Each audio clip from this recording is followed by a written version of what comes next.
Yes, ready, start.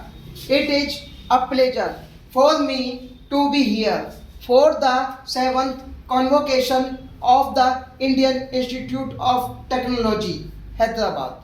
This occasion is a double celebration as it coincides with the 10th anniversary of the opening of the institute. Let me begin by congratulating the IIT Hyderabad community for these landmarks. For the graduating students, today is a special moment. It is the result of years of hard work and dedication on your part and on the part of your teachers and professors, as well as your families. The energy and enthusiasm of youth combined with a solid foundation is a very effective combination. It can take an individual very far. As fresh IIT graduates, you are entering a world and an India packed with opportunities. There is so much you can do and so much you can achieve for yourselves, for your families, for society at large, particularly for those less fortunate than you. Please dream big and aim high and please take risks. The time to do it is now. Like individuals, institutions are very dependent on decisions taken in their formative years. IIT Hyderabad is young. It is only 10 years old. It too is defined by energy and enthusiasm and has built a solid foundation. Today you have 2,500 students, one in five of them being a young woman. The institute has a strong postgraduate program with 30% of students pursuing a PhD. These are commendable figures. But the question is what next?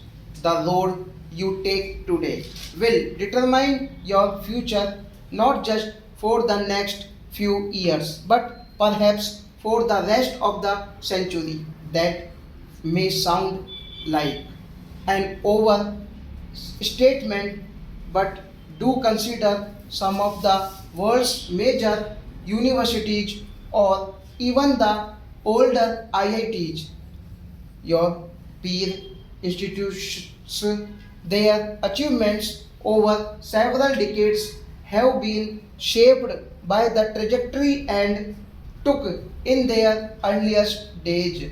As a second generation IIT, it is important that you borrow from as well as learn from the models of the past.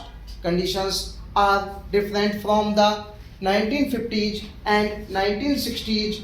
India has changed. Technology and the very discipline of engineering have evolved.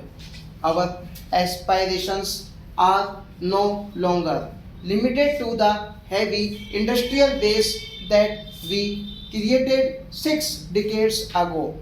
Rather, IIT Hyderabad has to remain relevant to the fourth industrial revolution that will write the script of the 21st century.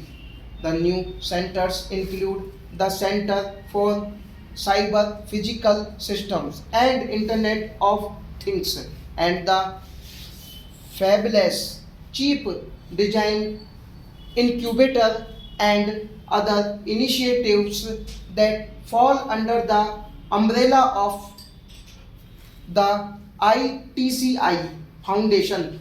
Collaborative research is being carried out in areas of widespread utility such as 5G technology, affordable housing, and information networks for natural disaster mitigation and recovery. MOUs with leading international universities and R&D agreements with Japanese industrial corporations are also worthy of appreciation.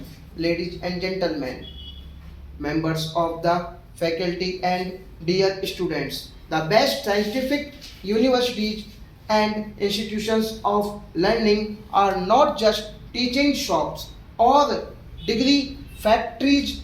Increasingly, they are sources of innovation and incubators of technology and technology driven startups. The knowledge ecosystem of public investments in science, academic institutions and universities, research laboratories, commercial applications, and private enterprise has an almost magical potential. Its best example is, of course, Silicon Valley in the United States. At the core of Silicon Valley are basic science and technology campuses and their talented faculty and students.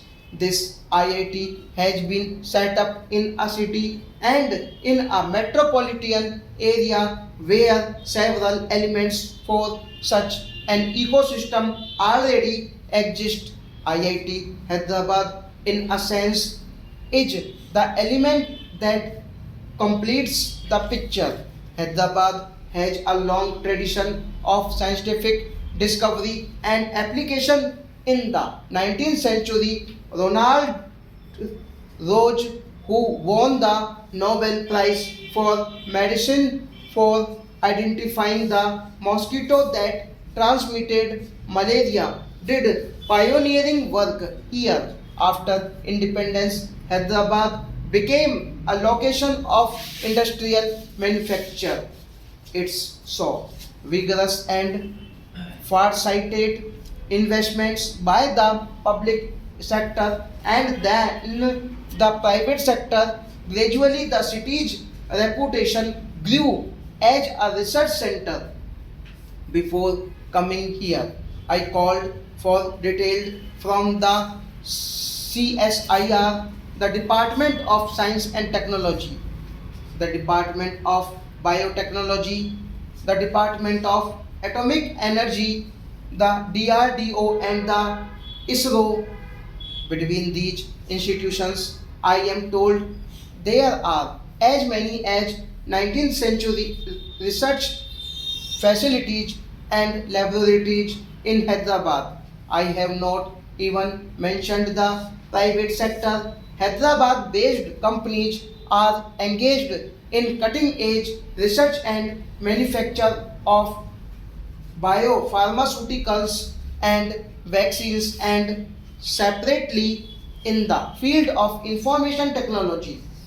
The true measure of IIT Hyderabad cannot be restricted to grade point averages, campus placements, and number of published papers. No doubt all of those are important, but please don't limit your ambitions. Please break out the silos and please encourage others to break out of silos. India will judge your success by the vitality and the output you can ensure for not just yourself but for the entire Hyderabad knowledge ecosystem. Stop.